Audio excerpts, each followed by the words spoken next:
Here it is, ladies and gentlemen, from CNBC. The recession will hit in the first half of 2023, and the Dow is headed lower. CNBC CFO survey. So they asked 22 CFOs, C-suite level dudes from I think they're Fortune 500 companies. And they all basically said, oh, we're doomed. And they blamed the Fed. That was one of the interesting things. That they said the Federal Reserve is a huge risk factor for us. So it's going to get bad. We also have inflation. Bidenflation, says the post-millennial, inflation hits 41-year high as gas and food prices soar. That's right. You know it. I don't need to tell it to you. Gas prices have hit a $5 national average after a rapid rise. So here's what we're seeing. August, food shortages. Gas prices are going to be through the roof. I think they're saying it's going to be $6 to $7 nationwide. So California will be over $10, that's for sure. And diesel shortages was one of the things that I'm seeing across the board. When that happens, everything else is going to go up. It's going to get way worse. And then here's the best part. The fall harvest is going to be depleted because we had no fertilizer in the springtime because of the war with Russia and Ukraine. So we're going to be screwed. I'll just say all of that stuff in and of itself, right? It's falling apart. The world is. And then you see the political stuff with January 6th. And I'm just like, this country's falling apart politically. Everything's just crumbling. How are you guys doing? We attacked, as a culture, we attacked the foundations of our country. We attacked our cultural foundations. We completely destroyed what we were built upon ideologically, and now we are suffering the price of that. We're suffering the fallout from that. Well, it didn't take a genius to see what was going to happen. Ever since the beginning of COVID, you could see the government intervening in the private market, shutting it down, allowing their friends to be open, and destroying any kind of possibility for upward economic mobility. It has been destroyed. People's futures have been destroyed, and these are the consequences we are paying for these lockdowns, for these politicians that thought that they could control every aspect of your existence because you let them control it. Well, so let's talk about this gas real quick because we were getting into this a little bit. I was driving my Tesla today. Oh. And I was so confused why everybody looked so angry at the gas station. And I just shook my head and was like, silly people, just get an electric car. It's only $60,000. Did you wave at them as you were driving by them? I honked and I yelled at them. Good. And I Very said, you need to buy electric cars. And the guy yelled back, I can't afford an electric car. I was like, that's an excuse. You can afford $100 for a gallon of gas. You can afford an electric car. Gosh. Yep. Yeah, and with inflation, $60,000, it's going to be, the same thing. That's what it'll cost to fill up your car soon. Well, actually, check this out. I really think that's what they want.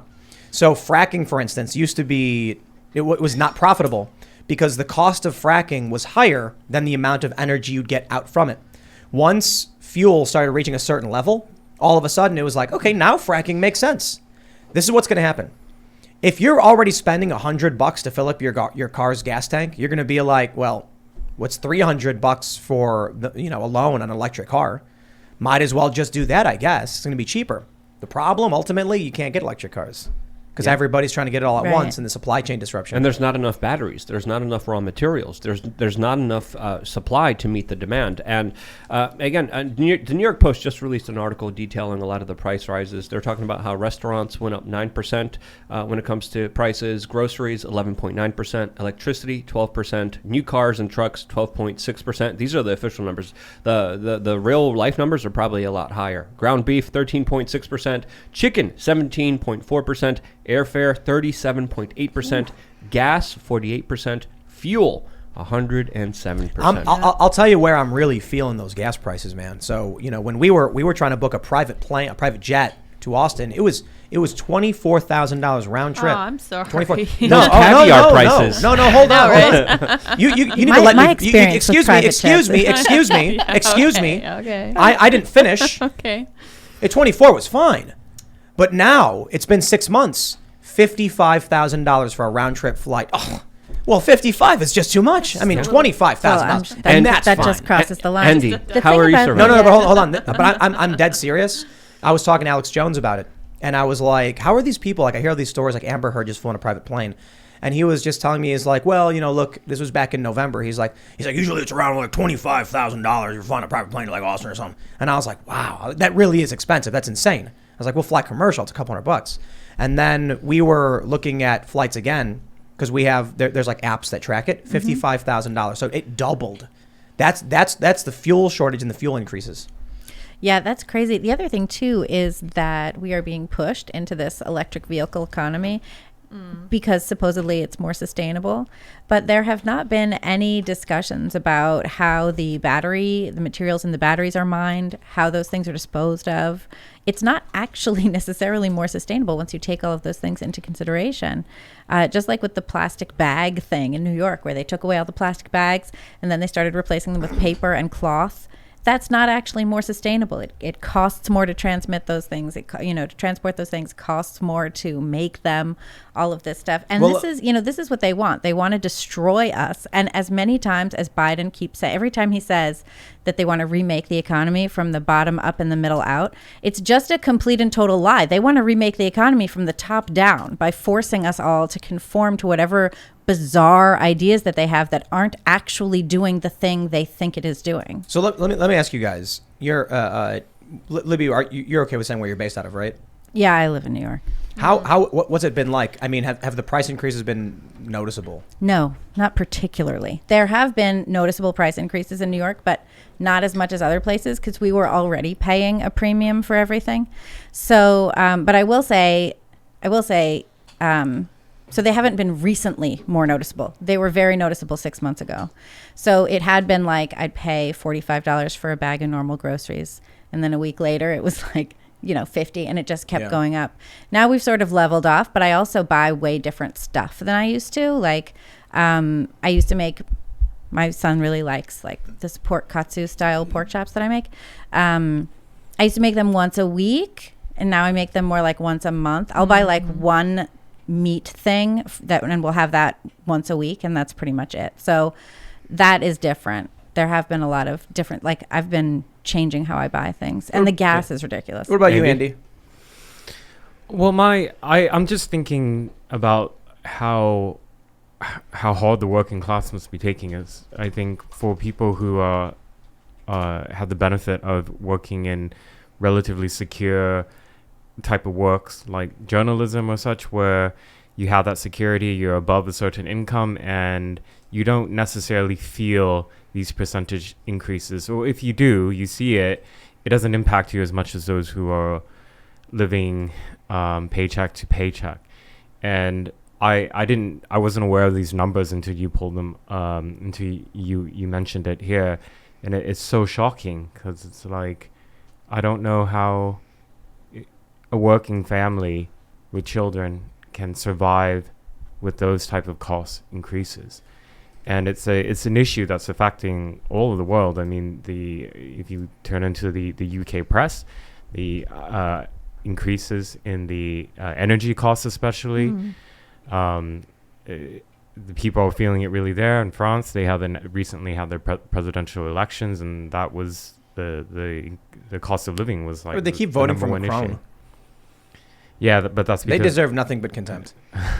No, I mean it. Like they rioted after they attacks on petrol was put in, and this is under Macron. Oh, the yellow vest stuff. Yeah, and they protest for they riot for 18 months, and then they're like, we have to vote for him again. It's like okay, you get what you vote for, dude. I'm not gonna. No empathy there. They voted for him again.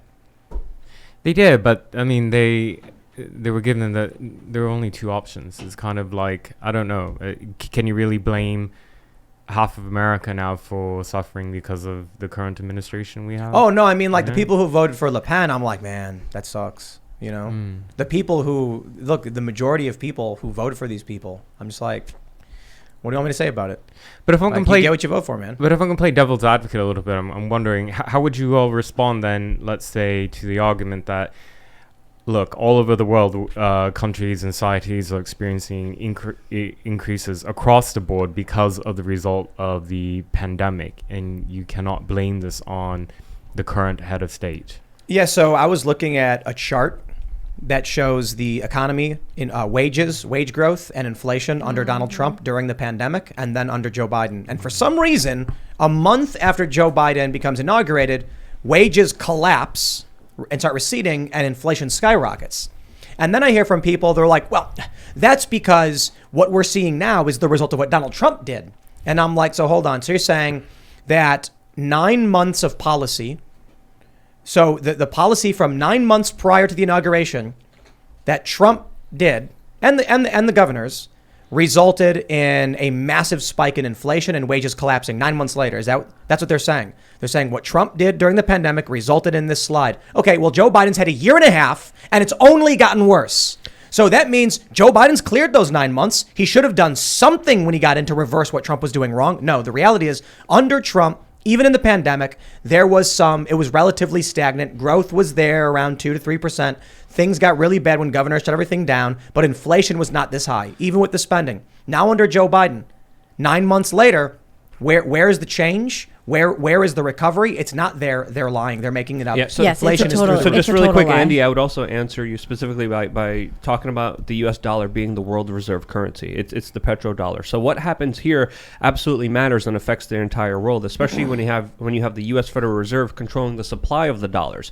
And when it's bailing out some of the richest, most powerful institutions in this country, it screws everyone else over because it puts so much of that money out there in the world market that it devalues the purchasing power of the dollar for the people who hold it, because it's literally being printed out of thin air. And if you look at the purchasing power of the dollar, it continues to go down dramatically, not just within the last year, 2 years, 3 years. We're talking about decades of the dollar being deliberately destroyed. And to me, all of this is done on purpose as a part of the Great Reset, where they're going to be building back better after destroying the old system. And I think what we're seeing right now is being done deliberately, and it's dangerous, and it's affecting us. But more importantly, it's going to be affecting the world even more. It is being done deliberately, and it's being done deliberately in order to change society and remake it into something that the Democrats believe will be better. And what they don't understand is that they haven't come up with anything better. Sustainable energy, renewables, they're not better. They're not ready. They cannot bear the brunt of our industrial American nation.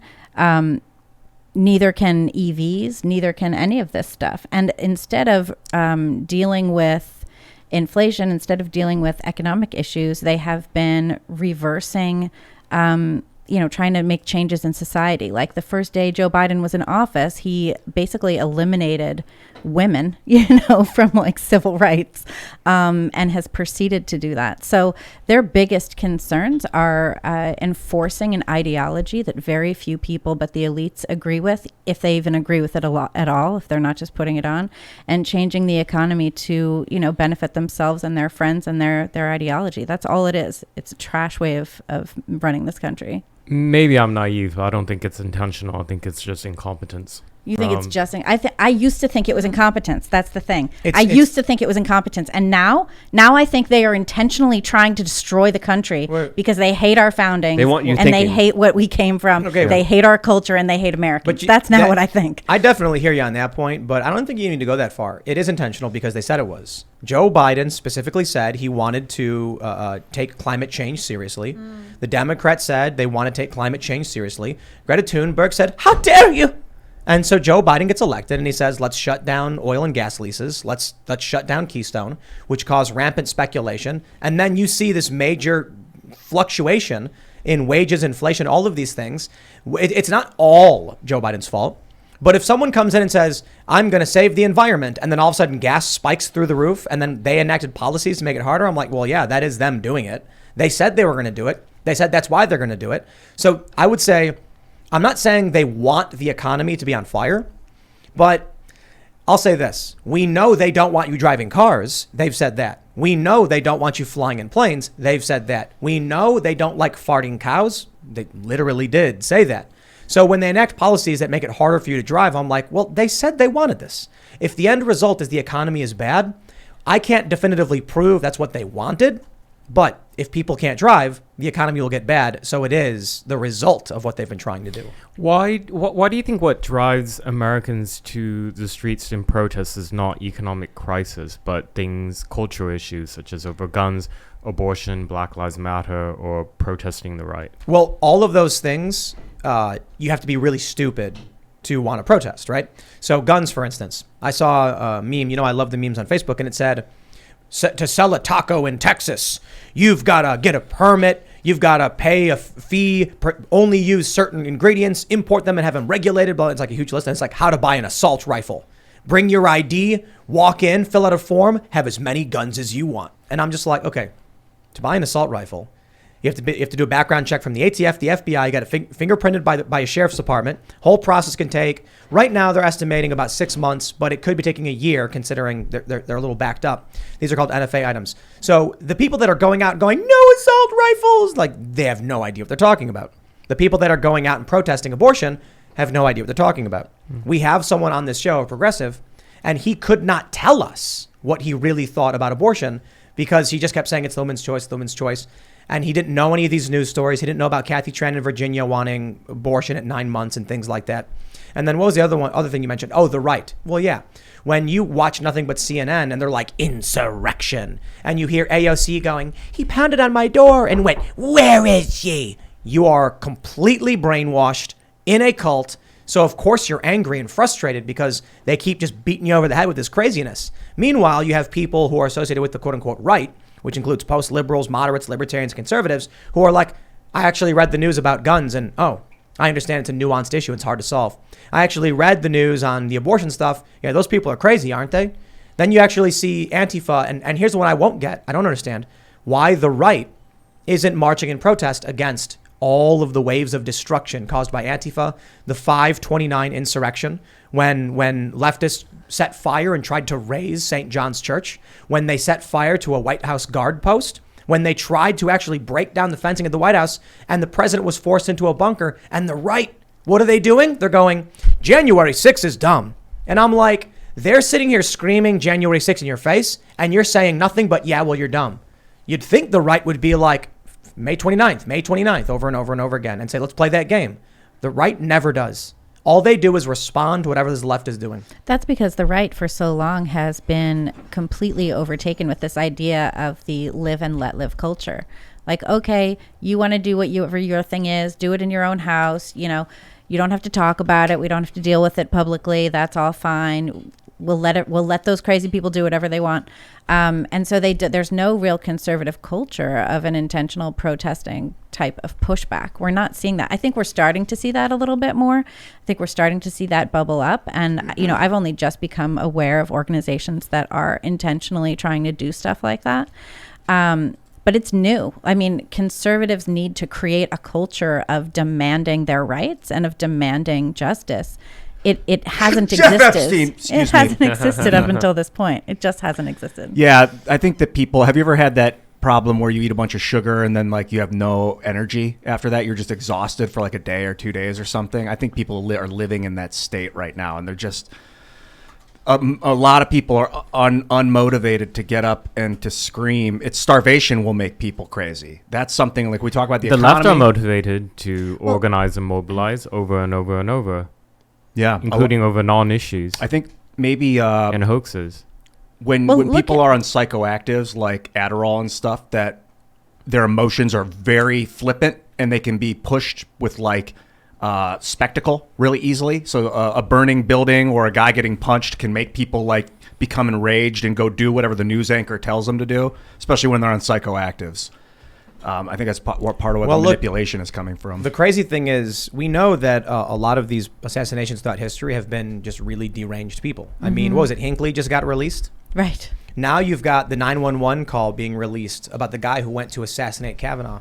And he's on the phone saying, I need help. I need psychiatric help. Something's wrong. Like, the dude was nuts. And so these people turn on the TV, and what do they see? They see Chuck Schumer going like, you will pay the price. And he's like, yes, yes. Then he sees the address posted by Ruth sent us, and he's like, yes, yes.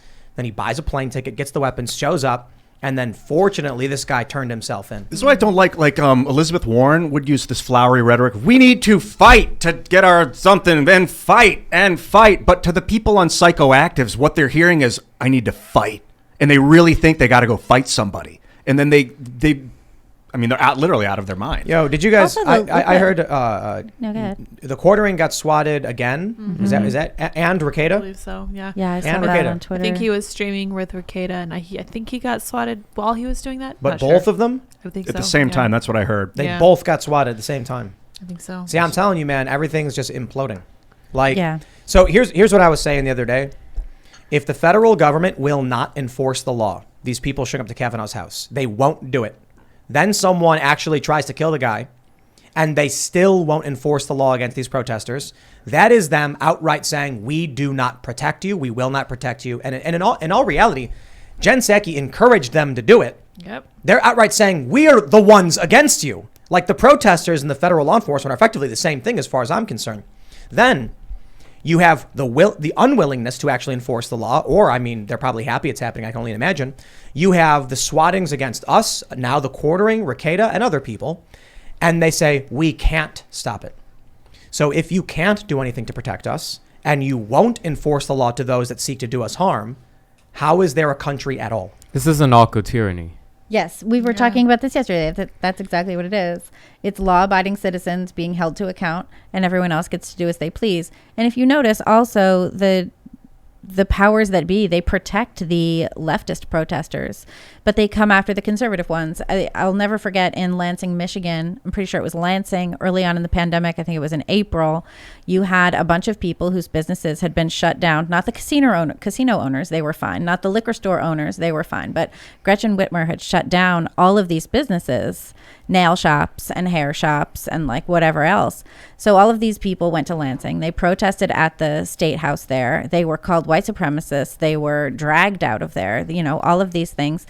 When conservatives protest for their rights to just exist, they're the ones who are vilified. They're the ones who are taken out. Just like the J6 people. How many people did they take down in that? And it's all being tried with misdemeanors. How long have they spent in jail? No trial.